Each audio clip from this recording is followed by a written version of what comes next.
What is going on, everybody? This is Dr. Chris Featherstone here for yet another episode of the Legion of Raw. I am here with the former WWE head writer himself, the one, the only, the undeniable, the unquestionable, the uncomparable, ladies and gentlemen, former WCW World Heavyweight Champion. Just like his shirt says, he is the nuclear goat, bro. Vince Russo, how are you, man? I want to make one thing perfectly clear, Chris. What's that? I literally bought this shirt so I could put it on and piss people off. Very nice. Very nice. Very nice. What's up, Doctor? Why would that? Why would that make people? Because people would seriously think that I'm considering. I'm calling myself the GOAT. You know how the marks are, So I said, let me just get that to piss some people off. Nice. So, yeah, very nice. It's always a fun day in the office if you make somebody upset on Twitter, ladies and gentlemen. Yes, indeed. All right, Vince. What do we got, man? This is the penultimate show before the next PLE clash in Paris, and we got another Roman Reigns pop at the end of the show. Oh, see, I didn't even know that. So this is going into Clash at Paris. This is the second to last one, yes. Oh, the second. So there's one more after this. Penultimate, yes. Okay. Yeah. Well, yeah. I mean, that's hopefully the heels get heat going into the PLE, but those rules are out the window. Yeah, bro, it's what it always is. It's fight night. Yeah. Just fight night, man. It's just, match and fights and same old finish and same old run-ins and same old people and no stories and fight night. Fight night. It's fight night, ladies and gentlemen. All right, man. Let's get through this show. All right. Let's get through the there was one good thing about this. There's one good thing about this show. I think it was good. It was good. It was good to see. But I might get some heat on my take on it though. But hey, that's par for the course.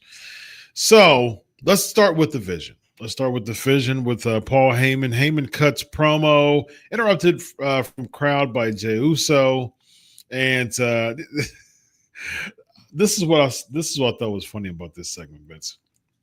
So he's trying to get the a couple things. One, the typical Pavlovian response from the fans. You get Seth and doing the song, which I still have no clue why they still have the same song on Seth Rollins. Still doesn't make sense to me whatsoever.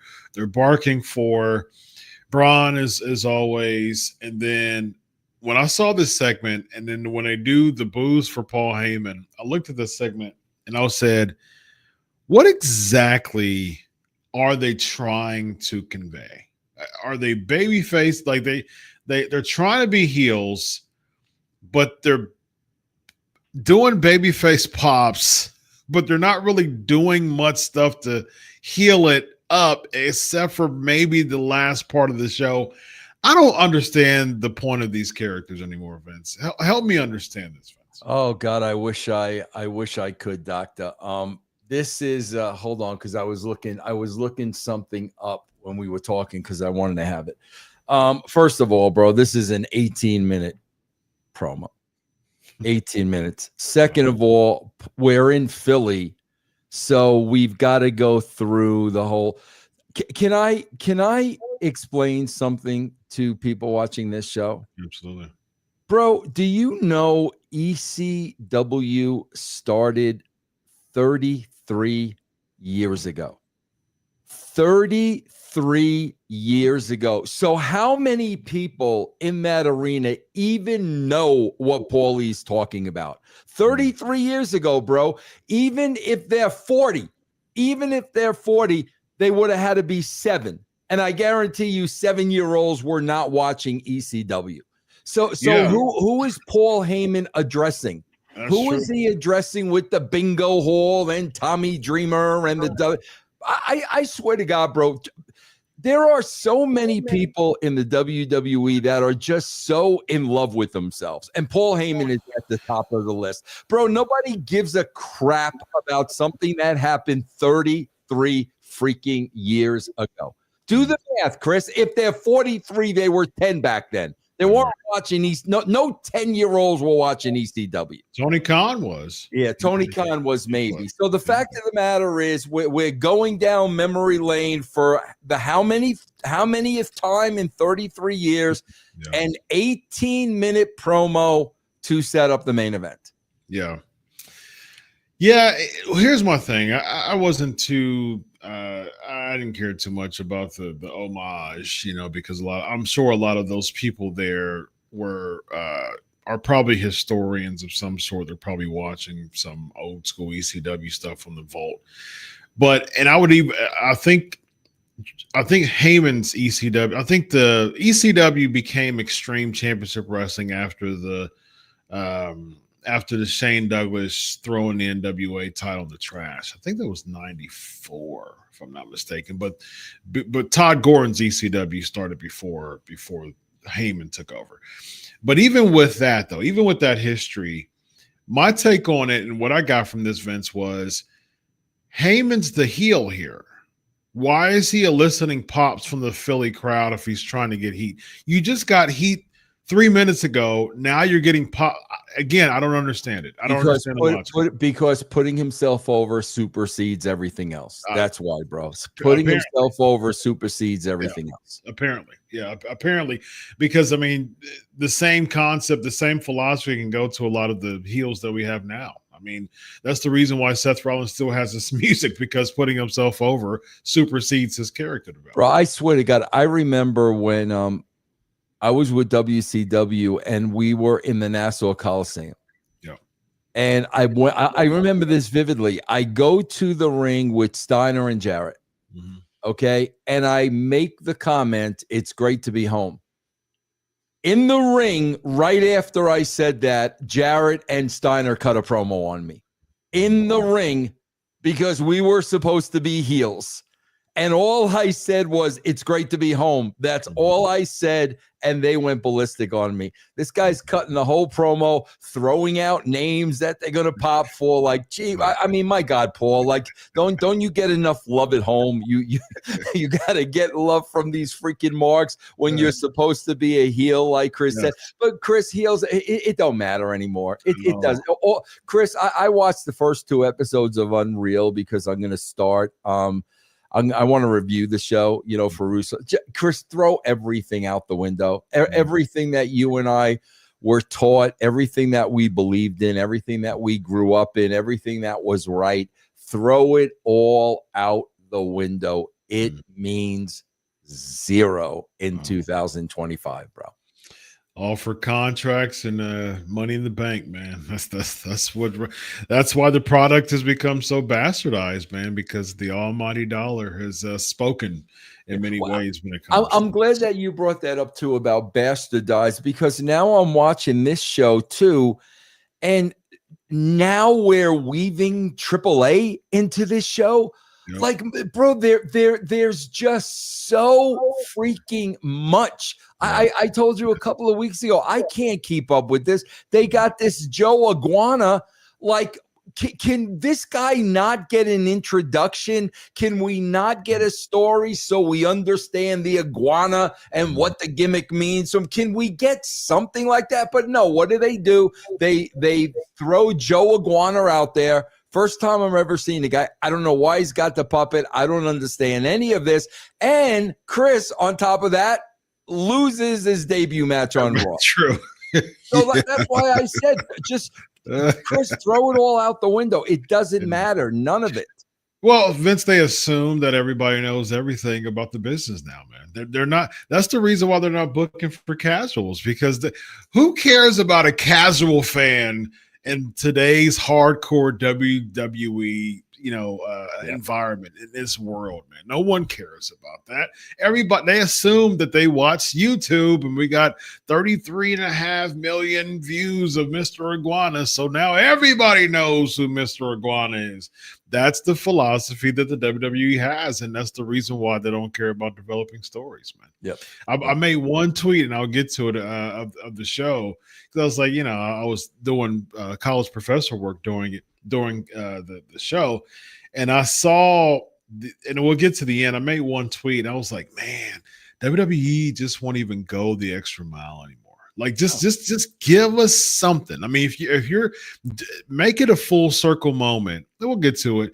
But the teaser is make it a full circle moment. If you're going to put over names and make half-hearted references to ECW legends, do an homage. Go all the way, and we'll get to that in a minute. We get to IYO SKY defeating Raquel Rodriguez, Roxanne Perez, and Raquel attacks IYO post-match. Rhea Ripley makes save. Well, before we even get to that, Chris, what are we doing in the backstage with these women who speak broken English? Then they go into Japanese, then they go into American, then they go into. I need somebody to explain the purpose of this for me. Do they think it's a rib? Do they think it's funny? Am I supposed to take it seriously? What am I supposed to get out of it when they start talking Japanese and I don't know what I mean, Chris, people think I'm crazy. Bro, imagine, I'm just going to throw this out there. Imagine you're watching Friends. Mm-hmm. And in the middle of the show, you're watching Friends. They're in the apartment, and all of a sudden they all start speaking Japanese, and I don't know what they're saying.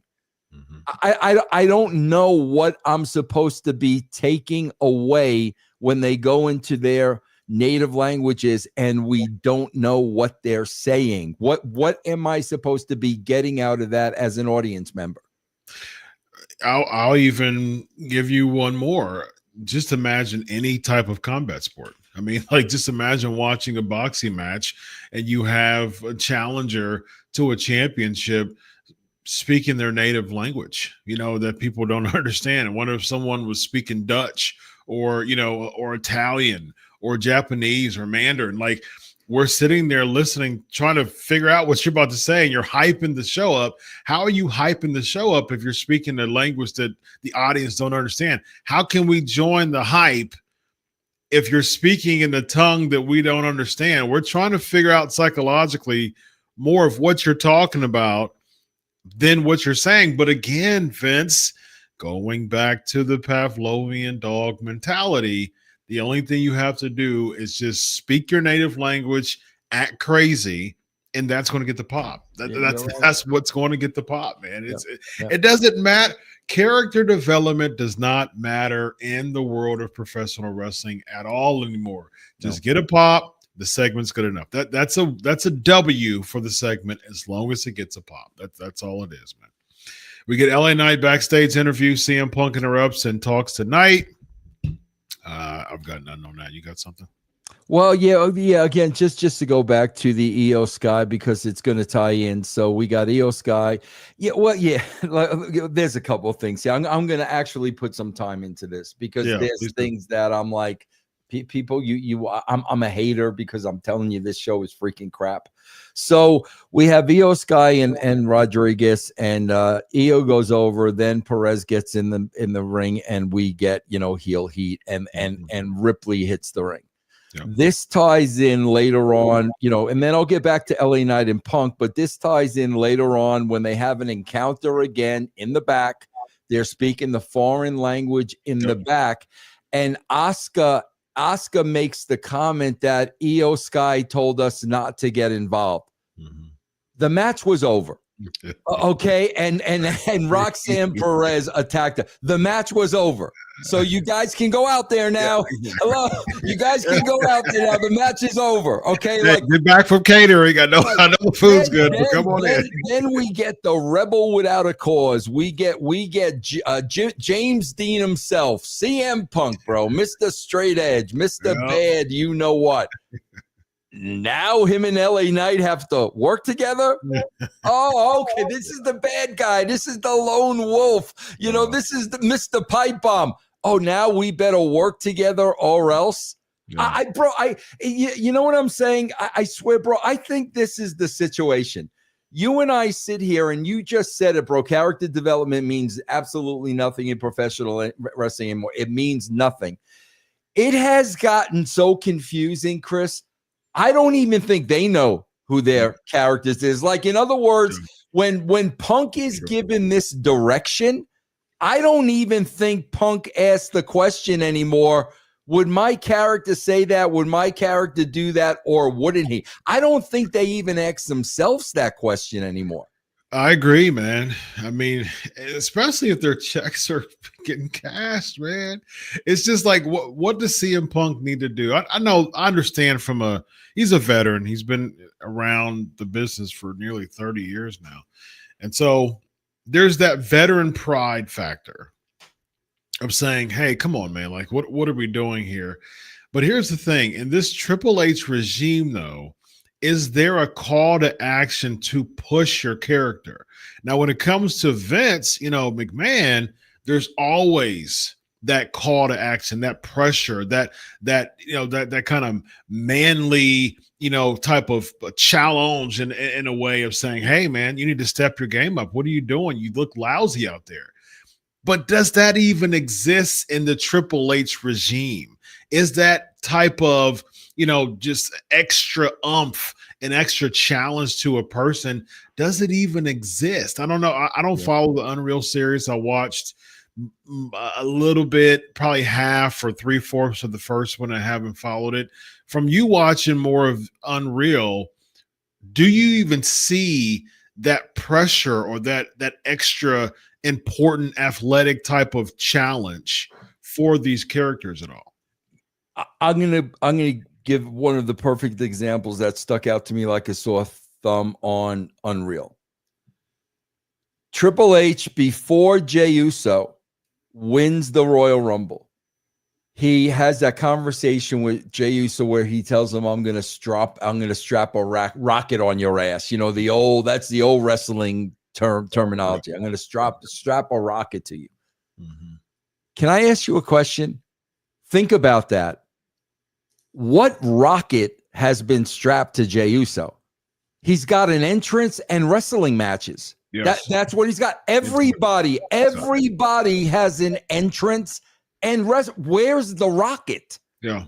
So like in Triple H's mind, now I'm breaking it down and I'm asking myself, does Triple H believe that's the rocket? Right. We'll give him an entrance. The Pavlovian dogs will eat, and then we'll give him matches on television. Yeah. That's the rocket. Yeah.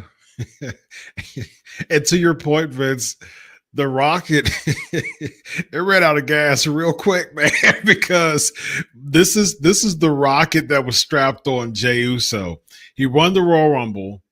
3 months later, he won the World Championship. 6 weeks later, he lost the World Championship. So basically, that was the rocket. It lasted less than 5 months. And so if we're strapping a rocket on someone, yes, you're going to get a meteoric style push. But if the meteor crashes down, is it more harm than good? It's like, am I riding on a meteor that's going to sustain and stay in the air and have, some type of, lasting type of gas on it? Or am I going to get strapped to a meteor that's going to come up and then back down? I would say, from a healthy perspective, not to make my character potentially worse than what it could have been. Nah, man, like, I don't even want to be strapped to the meteor if I know it's going to come crashing down in 5 months. Make this thing cook more. Don't just give me some type of push just to bring it back. And we see that with Jey Uso. He's right back into the yeets and just the upper mid-card, non-main event type of road, just like before he got these said rockets on his backside. Because, Chris, let me explain to you. This is typical Triple H booking. The rocket was Jey winning the Royal Rumble. No, that's not the rocket, Triple H. The rocket is, what do you do with him after he wins the Royal Rumble? That's the rocket. It's not the winning of the Rumble. That's the rocket. It's What are you doing the next night? Yeah. And the week after that, and the week after that. That's the Rocket, not the winning of the match. Yep. Agreed. Yeah. They're not really making Jey Uso feel like an established main event talent, man. He's being superseded by CM Punk. He's being superseded by Roman Reigns now.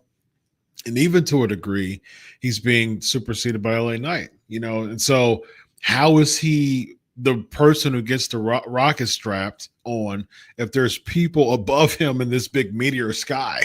Like, just make it about him if it's really about him, or don't even, deceive him in many ways to say, yeah, okay, cool, man, I'm really going to be the main event. Nah, that's like Vince McMahon telling Austin, after the Austin 316 promo, I'm going to strap a rocket on you. And, that doesn't, because that basically was a rocket strapping moment. That was something that was pivotal in his career, and he stayed in the main event the whole time after that. And so, but if he would have just won the Royal Rumble and just won, against Tyson at WrestleMania, and then got right back down to just kind of mid-card, upper mid-card status, that's not strapping a rocket on Austin. Chris, with when you look at Austin and what you said, the Rocket was Mike Tyson. The Rocket was the beer truck. The Rocket was filling the Corvette with cement. The Rocket was the Zamboni. The Rocket was saving Stephanie McMahon. The gun stacker with Vince. Yes. Give me one Jey Uso Rocket. That's a good point. Other than the entrance and a match, give me one single thing. Chris and I just laid out 6 things Austin did 25 years ago. Yeah. Give me one thing Jey Uso said in the last year. That's your Rocket. Right. That was different than before the Rockets were strapped on. Exactly. It's the same feel. Exactly. We have Penta defeating Xavier Woods, and next week he has Kofi Kingston. What are we doing here? What do he have? Does he have Gracie Waller after that, or what? Yeah, all the pomp and circumstances when Penta came in. Chris, we say it all the time. I swear to God, if the average time is literally 4 weeks before they're just another name on the roster. True. And that's a lot. 4 weeks is a lot. 4 weeks and they're just the name on the roster. Sad, man. And Penta has the mystique. He has the mysterious look. He's he could be a very top merchandise seller, sell masks, sell T-shirts. He has the look. He passes the airport test to me. Like if someone like a Penta walks around the airport in garb, I'm like, oh, okay, that's interesting. I don't know who that is, but I'm interested in knowing who that is. But it's like you still blend him in with everybody else. It's just like, all right, man, everybody just cast their check and go home. There we go. Just wrap it up for the week, man. All right. All right. Finn Balor and JD McDonough defeating Dragon Lee and Mr. Iguana. We have a bunch of schmoz after that. Judgment Day attack Lee and Iguana post-match. Vikingo comes in and makes saves. He gets hit in the back with the AAA title by Dominic. And then he gets frog splashed. So they got an upcoming event next month, Worlds Collide. So they're prepping for that now, man. So from the clips that I saw, I think I saw 1 or 2 clips. Vikingo, he was like a hero in AAA for a while, and now he's getting booed because people want Dom to be champ, man. So I'm trying to follow all this, and like you said, okay, man. So now we're going to promote AAA pay-per-views, Worlds Collide. But again, bro, think of and again, Chris, I've used it a million times. All the Val Venus vignettes, and then he steps into the arena and he's a huge star. Think of how they could have built up Iguana. They could have built, think about that. Give me 3 weeks of a build for this guy where we explain everything, we explain the background, then he shows up. But they throw him out there. So what difference does it make that the guy's got a puppet? You're throwing him out there like every other freaking wrestler. That's right. and he's doing the upside down,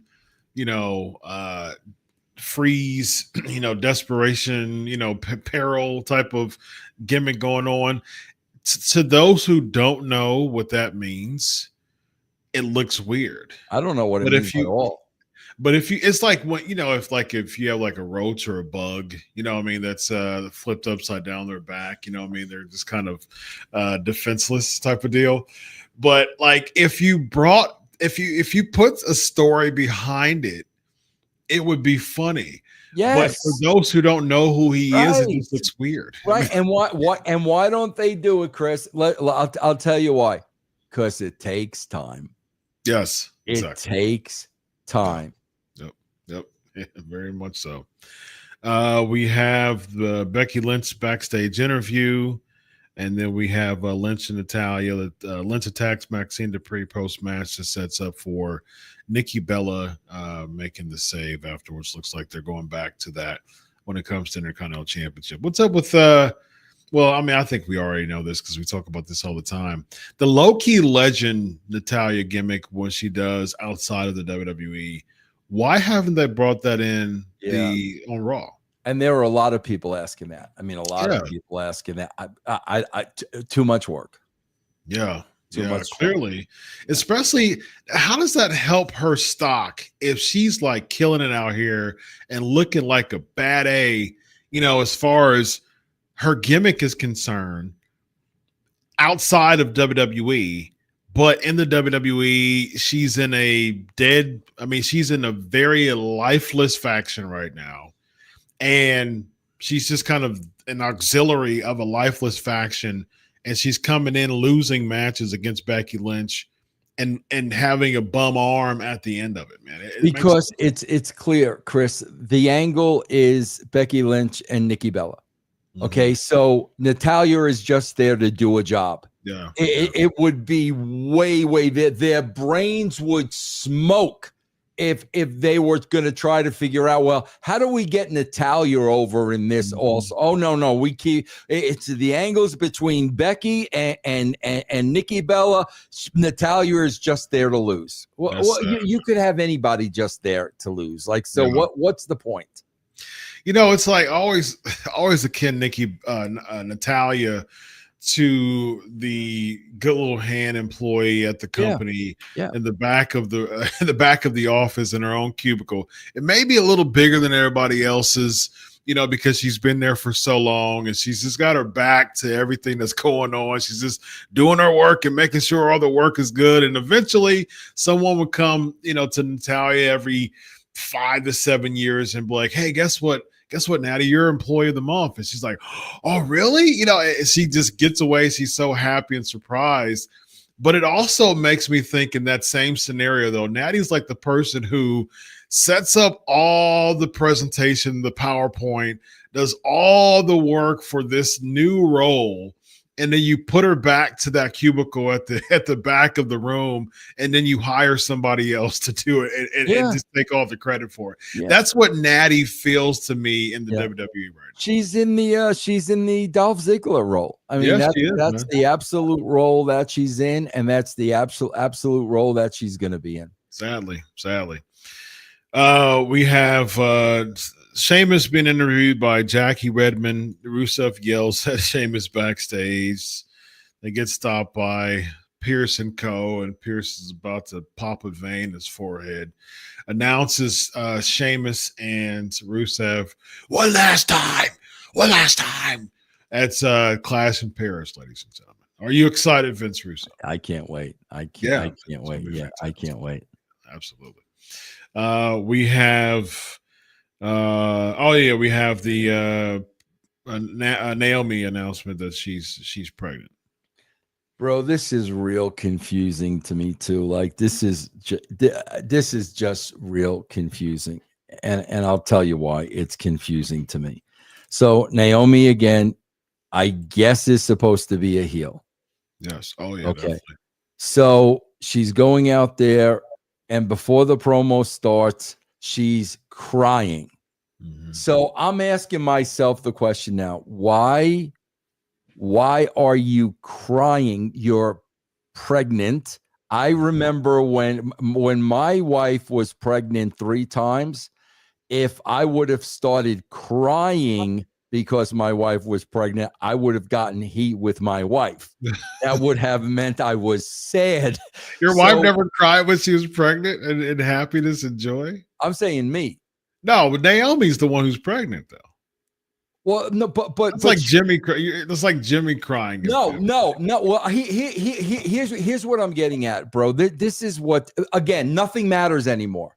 Nothing matters anymore. So you've got a heel going out there, and the real emotion was for her to cry. And I'm not exactly sure that is. I'm guessing she's crying because she's going to be out of action the next 9 months. I'm thinking that's why she's crying. I'm not really sure. She's pregnant. But then again, the other side of the coin is she's a heel. Why is a heel telling us she's freaking pregnant and they're celebrating it on Stephanie's show? I want to make one thing clear to the audience. Please, guys, please understand.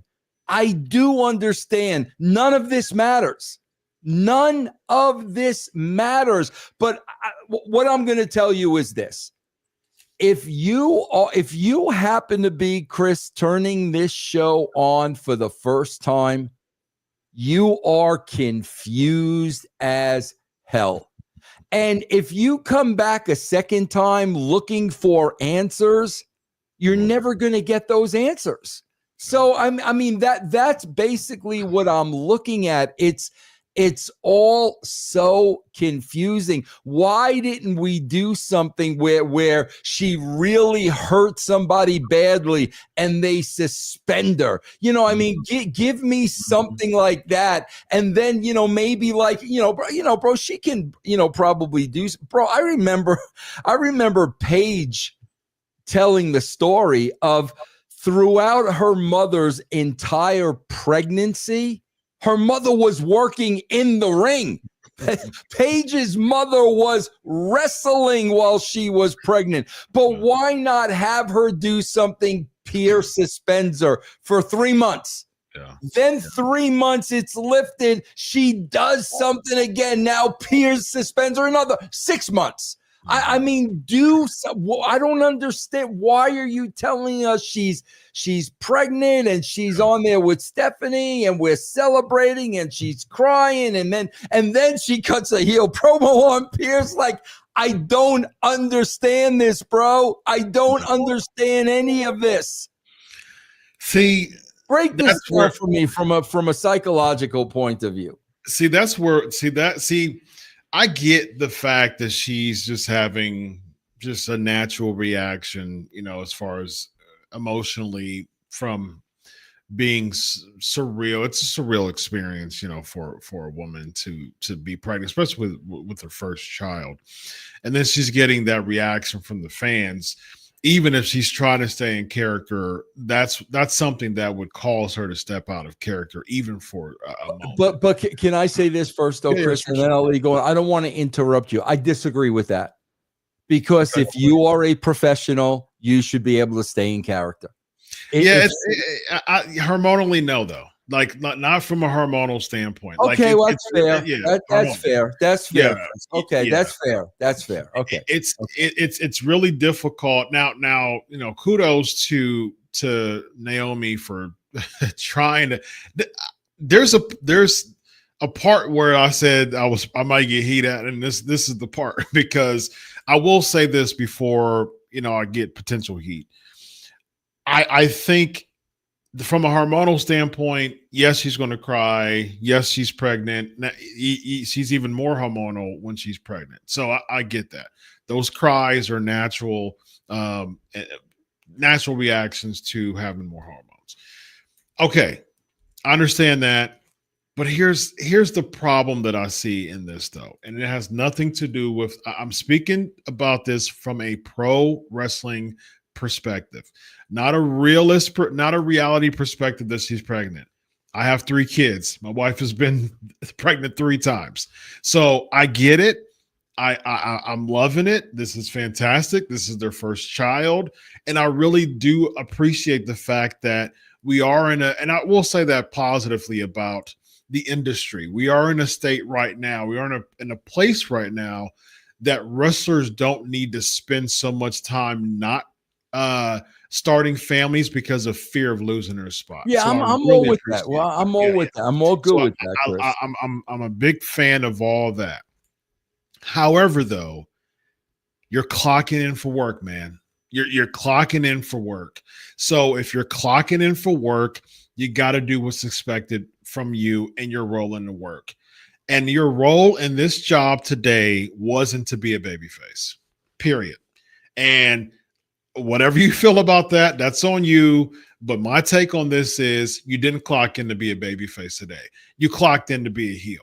And what does that look like? You got to do heelish stuff. Yeah. And you getting reactions because you're pregnant isn't the heelish stuff. It's and then you're trying to cut a heel with Pierce. That's going to land so flat, like some daggone bad soda. And then they start chanting, "You deserve it," and you put down the microphone. And exactly. Yeah, man. Chris, that is what I'm talking about pros. Yeah. Pros. That is what I'm talking about. You have a role.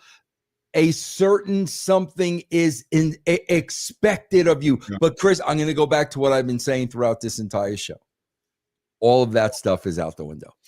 Right. And here's the thing, Vince, if you know that you're going to react in a way that's going to break character, man, don't put yourself out there in that ring. You know what I mean?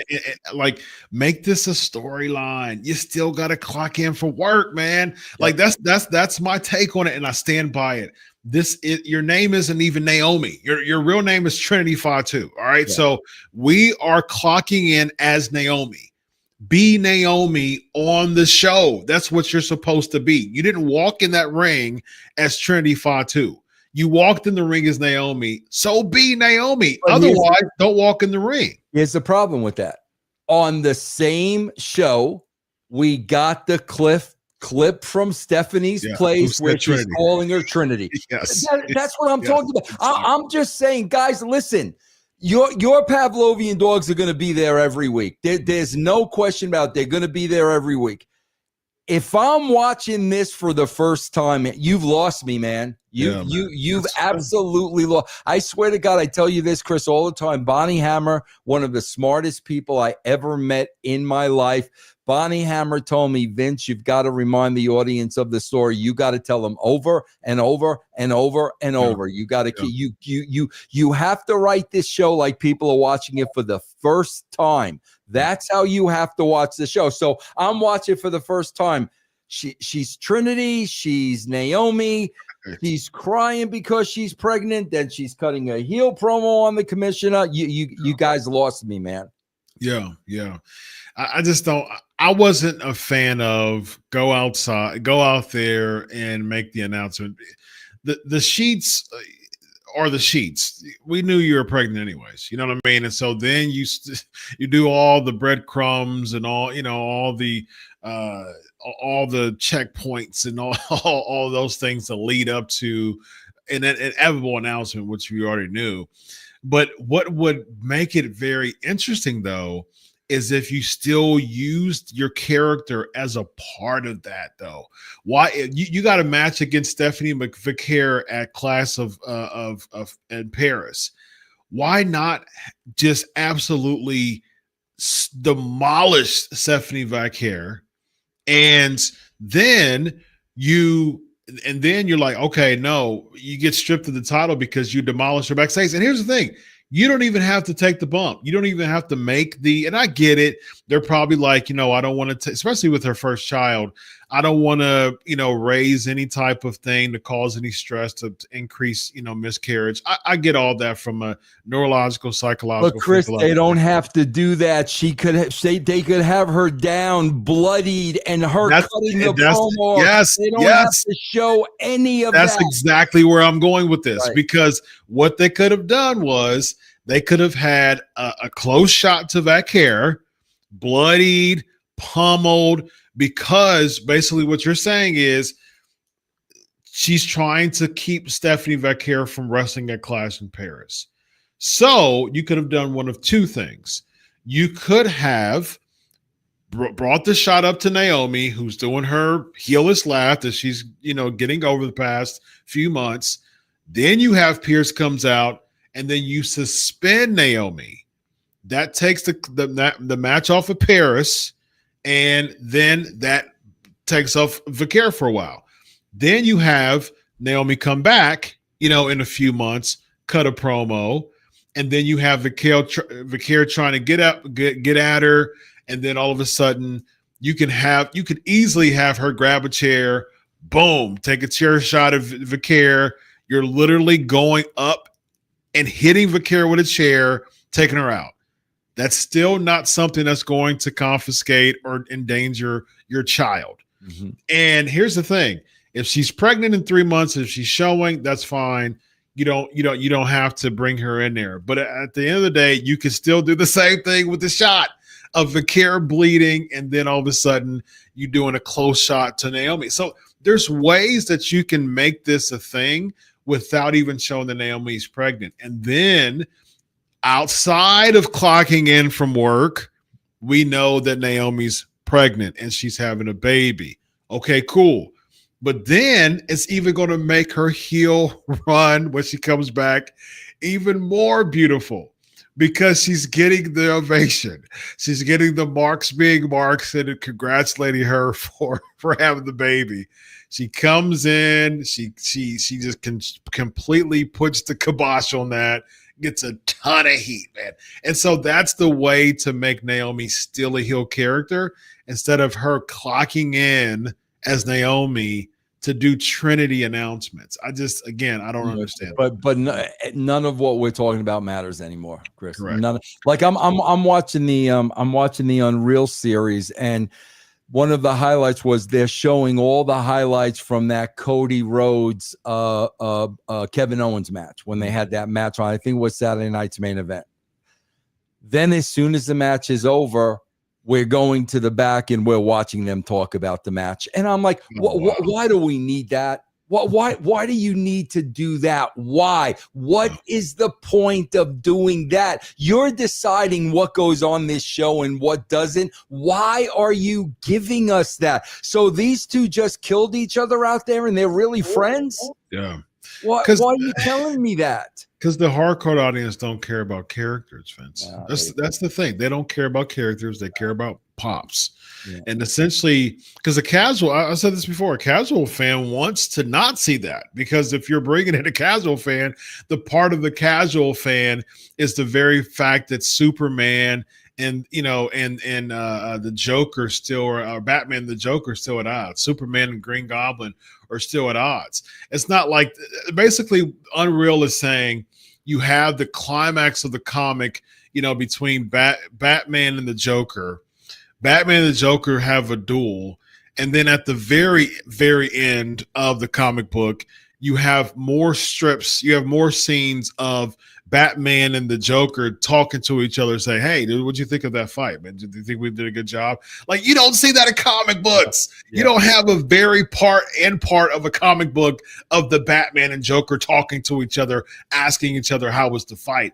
And so that's the point. When you're having casual fans come in, they don't want to see the Batman and the Joker talk to each other. Yeah, Chris, it's like, I swear to God, and this is the God honest truth. I remember years and years and years ago, they had that show, I think it was on Fox, the Maxed Magician, when he was giving how people elevate, how we cut women in half, all that stuff.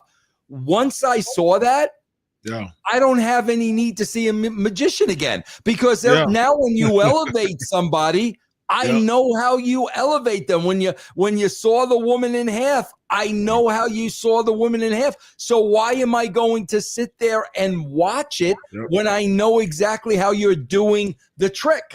Yep. Yeah, and I remember he got a ton of heat when he had to wear the mask and the whole And then at the very end, he revealed himself. It was it was crazy. Yeah.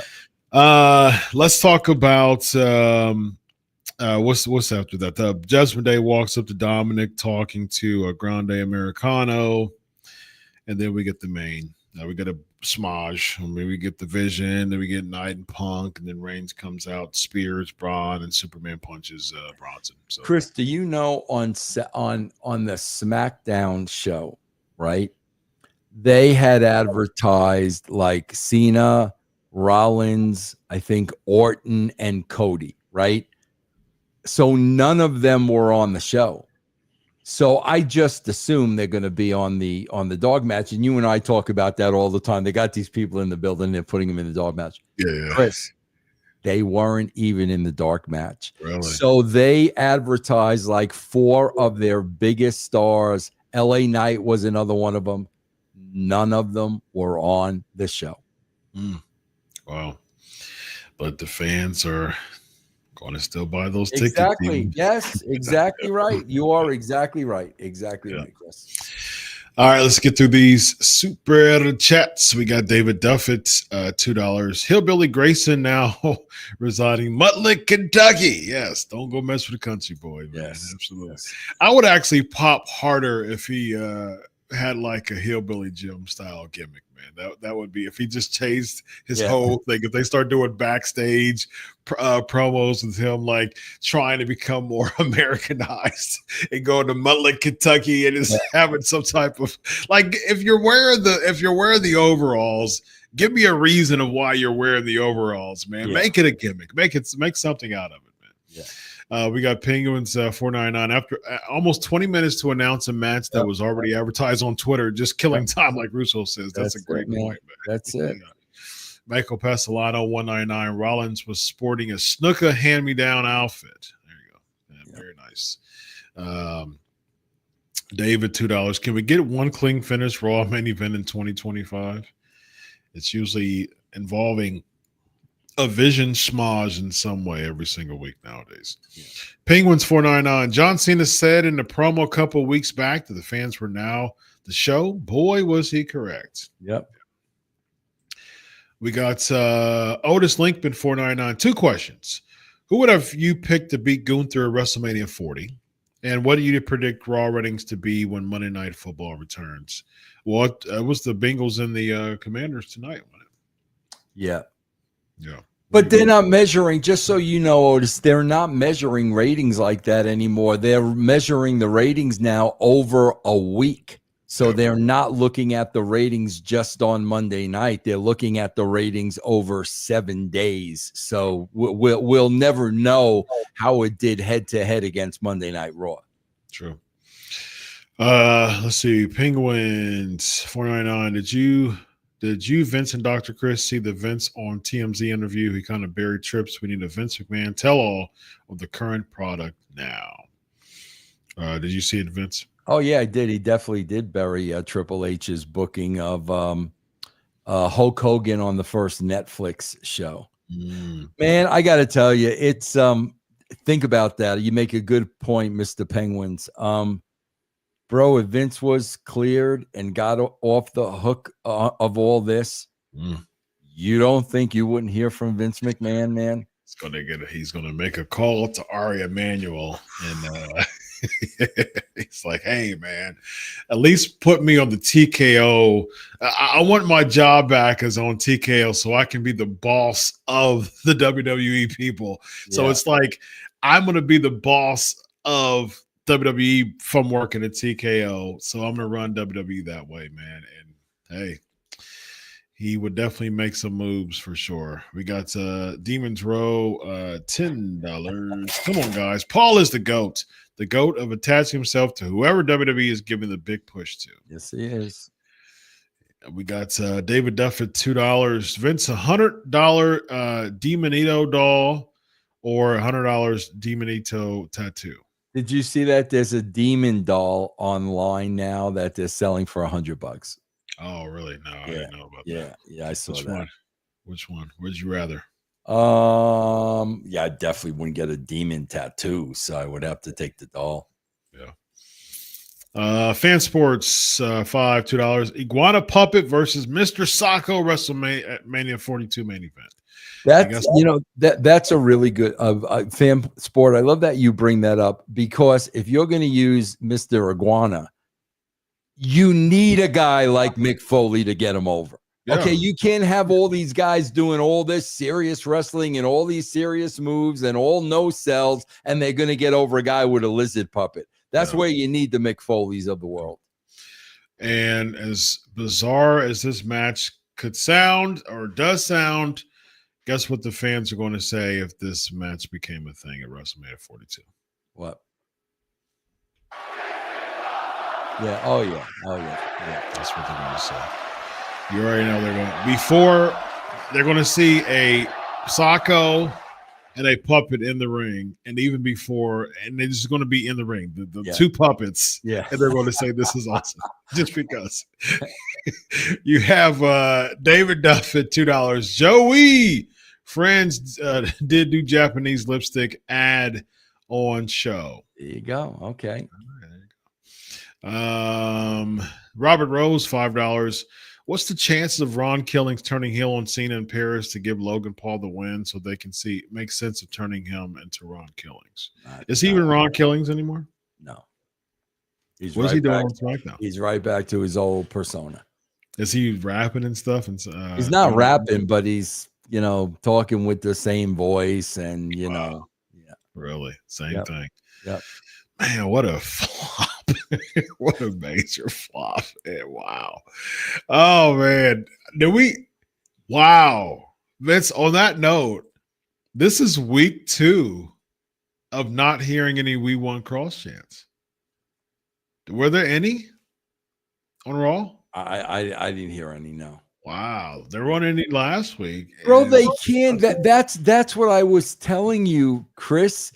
They can't chant "We Want Ross" when Triple H offered him a contract. That's why Triple H offered him a contract. The IWC is still chanting it, though, man. Yeah, but I'm telling you, that's why he did that, bro. So he could say, "I offered the dude a contract. He didn't accept it. What do you want me to do?" So Cross is the scapegoat and all this. Absolutely, man. Absolutely, man. Wow. Yeah. Or there's still a part of me that thinks it's a work, man. It ain't. I'm not sold. I'm not fully sold on the fact that it isn't, man. But the poll that I put on Twitter is by a landslide. They want me to psychoanalyze the Cross interview, and so I'll be getting into it. I haven't watched it yet, so I'll be getting into it and psychoanalyzing it for the show tomorrow and doing a reaction. And so we'll see. I'm gonna check and see, even from body language and just little nuances. I'm gonna see if if there's still some hidden stuff in there that may call a work, man. I don't know. I'm not so that it's not all the way though. All right, let's see. We got Velio, $13, $20. Money. Grayson is money. Why are they wasting him with those? He's not money, Velo. He's not. He's another. He's the Miz. He's the Miz with an Australian accent. He's not money. We got Clap Douglas, $2.79. Average Attitude Era entrances were less than a minute. Absolutely, man. Absolutely. Minus the Undertaker's. Undertaker's always said. Yeah. Well, yeah. Long entrance. Traffic Jam, $2. LA Knight being buried by Triple H, not surprised. I mean, he's in the main event spot on Raw, man. It looks like, so, he's not being too buried, I would say. Cliffside, $5. You know how I keep up with WWE. I ask AI to recap the show for me, and if there are any interesting sounding segments, I watch the clip on YouTube. That's all you got to do, bro. That's it. You got it. There you go. We got Zubair, $10. Thoughts on last week's WWE Raw doing a record low 920,000 live viewers. It's really getting that bad. This is also proof every time Rollins is champ. Ratings hit record low ratings, not a draw. They got their 1.6 bill, bro. Yeah. What difference does it make? You chop it, take 520,000 off of that. You got 400,000. What difference does it make? No matter, man. The check's already in the bank. And it's crazy, man, because with that, though, there's no head to head with that. You know what I mean? And so that's what made it even worse as far as, they don't have a reason. It wasn't a holiday show either. So no excuse. We got Jeremy, $10. As a wrestling fan at age 6 in 1984, I just can't watch it anymore. Triple H doesn't have a clue, but I love watching you guys. Thanks for always speaking the truth, Vince, about current wrestling. There you go. You are welcome, Jeremy. Thank you. Matchmania, $2. Why are they featuring Rosie Perez so heavily? She's somebody's favorite, man. She's somebody's favorite. Matchmania, also $2. Rosie Perez and IYO SKY are channel changers for me. Yeah. But the fans love them, man.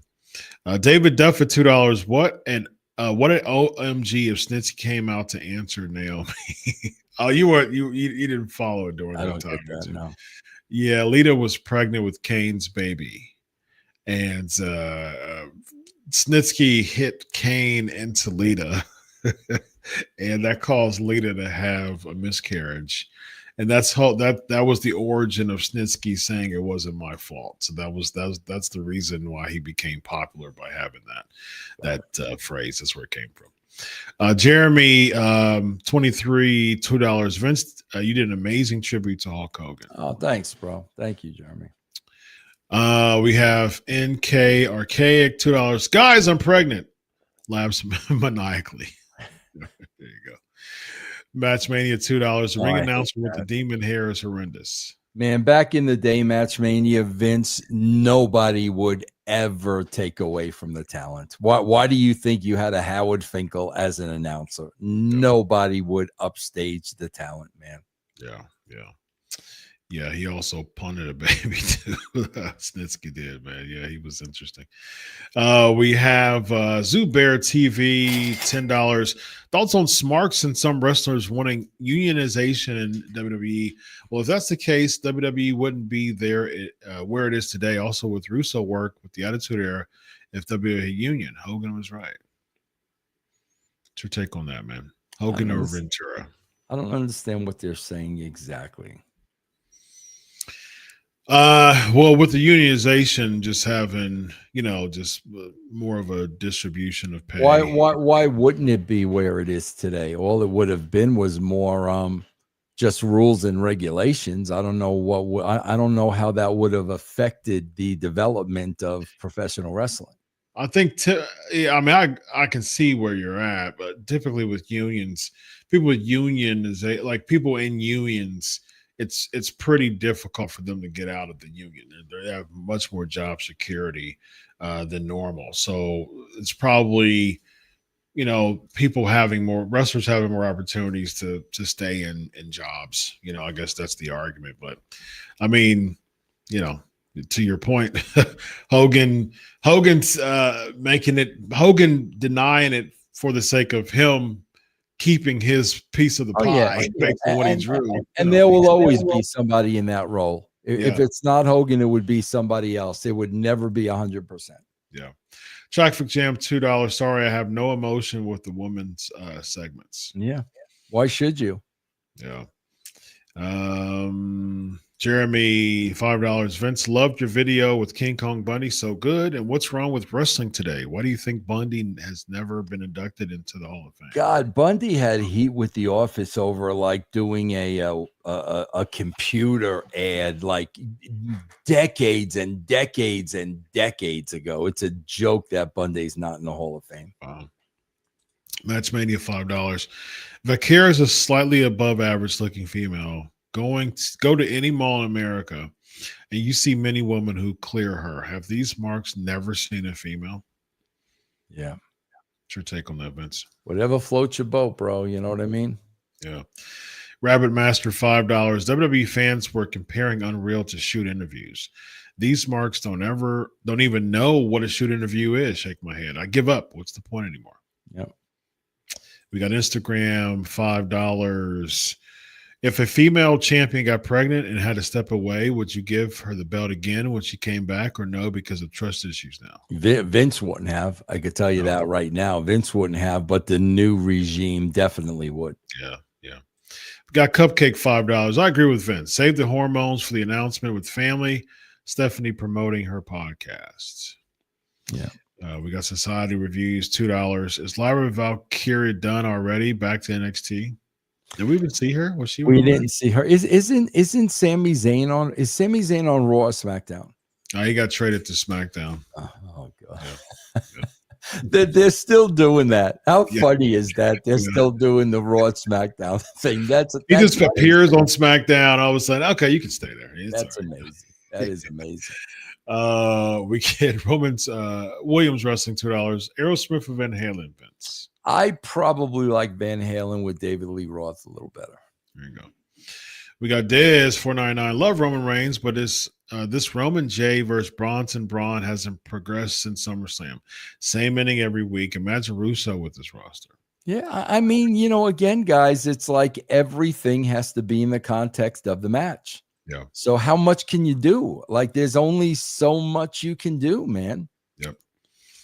Awesome Sauce $2. Meltzer said IYO is the best wrestler in WWE. Good whoopee. All right. We got Corey $1.99. When did Bayley start hearing voices? What do you think of that segment, man? What, today? Yeah. Oh, I must have missed that. So she's hearing voices? Yeah. I must have missed that. Tell me about that. So she goes back. So it was the same, it was another part of the same interview that she had last week. So the first one's like, I don't know what I'm going to do. And she kind of heard the screech at the very end last week. So this week she's in the same chair. And then you had like heel Bayley, and they're like doing flashes of when she was a heel. She says I'm the longest SmackDown Women's Champion, and blah, blah, blah. So she's hearing voices from heel Bayley, and she's kind of talking against heel Bayley for a second, and then at the very end, she just kind of breathes, and she can kind of gets to the point of like conceding at the very end, and then at the very end of the cutoff was maybe you need a hug or something like that. So she's hearing voices. So I was looking at this this segment. I was like, what in the Sigmund Freud is going on here, man? What are we doing? Are we doing some type of psychodynamic theory experiment here? The payoff to this, Vince, is that this is just a long roadway. This is the backdoor, long route, detour construction route way to make her heel again. I mean, and who cares? Nobody. I told you, man, that there's so many talents that have run their course and need to go freaking home. Yeah. I think Bayley would be a fantastic trainer / agent. Probably would. For a woman. Yeah, I think she'd be great. We have Zubair $10. Thoughts on Smarks critiquing Triple H's current physique. Despite not being a fan of Triple H's booking, he's still one of the best who have done it. Literally had heart issues. Funny, it's same Smarks who support him too. No, I think it was hysterical, Zubair. It wasn't the dad bod. I mean, my God, Triple H is in his mid-50s. It wasn't that, Chris. It was the fact that they found the picture of him holding one of his daughters like 20 years ago. He's wearing the same exact thing. That's the comedy in this. Yeah. That's amazing to me. The money this dude has, and he's wearing the same bathing suit from 25 years ago. Very nice, very nice. Yeah, I do think it's like for everybody who, I mean, dude's 56 years old, man. Had a daggone, heart stent, and it's like you're making fun of a 60-year-old dude with a almost 60-year-old dude with a dad bod. My thing is this, man. How about everybody who's on the net or is on the IWC who made fun of that? How about you show a picture of yourself right now at probably half the age of Triple H and show your bod and see how that pans out, man.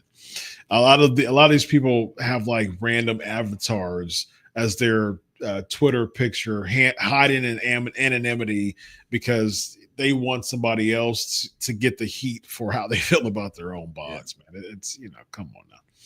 We got Sean McDermott, $5. Sami Zayn is suddenly on SmackDown just so they can put the U.S. title on him. I don't get it with that guy. Yeah, that's right. I think he's in the program with Solo or something, bro. I can't even keep track of this stuff anymore. Very much so. All right, Vince Russo, let them know where to find you, my brother. Guys, go get a free week of the brand. Try us out. It'll cost you nothing. Patreon.com/Russo TWC. All right, ladies and gentlemen, this guy right here, it's Vince Russo. I'm Dr. Chris. This is the Legion of Raw. Have a good night, everybody. Solo.